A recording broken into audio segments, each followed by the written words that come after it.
I know na police station Onitsha Anambra State. One night we got follow. Yes, come close. Only yesterday, due to Governor Surudo Nyalolo. How many people were yesterday? Six people. So, actually, made peaceful protest. And we need justice.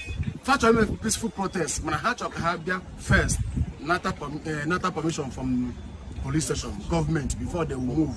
I don't know police station now. So because can for come here. Because nda number obi adara anya mma. Yes sir. Onya ga nwanna anyị nweku na afuni ihe onyonyo a. Joseph. Mobala ahịa gwa ndị bịa ka aje ahịa na ya bata na mgbede. Yes sir. Wee pụta wee si na onwe ndị nwa na-atụgharị ndị moto na P-Wake. Ha na driver na-azọ steering. So ebe driver na-agba ọsọ maka ọmara ma ndị oshi. Ebe driver na-agba ọsọ. Driver wee pịalụ keke niile nọ ebe ahụ. Wee bụ na nwanna anyị nwoke anọ n'ime keke afọ. Wee pịagbuolu ya anyị. Mmadụ 6 ka apịagburu onya otu obere mmadụ 8 months egbuwa n'isi.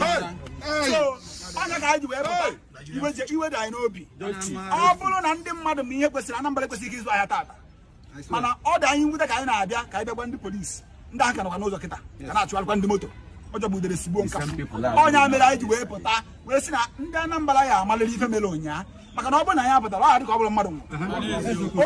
Onye nke anyị fụrụ bụ mpa mmadụ apụga Chairman Ward 2 Oba the airport onya dị iva.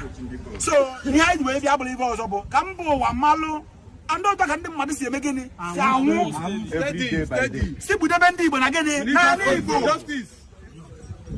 Onye abụ onye ihe ala.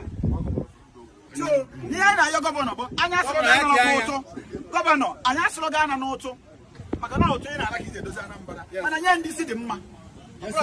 Tinye ndị isi dị mma. Ọ bụrụ na iwepụta ndị task force ma ha na-emetara ife ekwesịghị emeta echeji efa ị na-eme ha gịnị ị na-enye ha gịnị training a na-enye mmadụ training.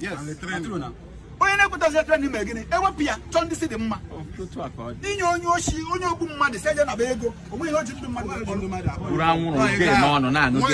ọ bụ ya gọvanọ gwara anyị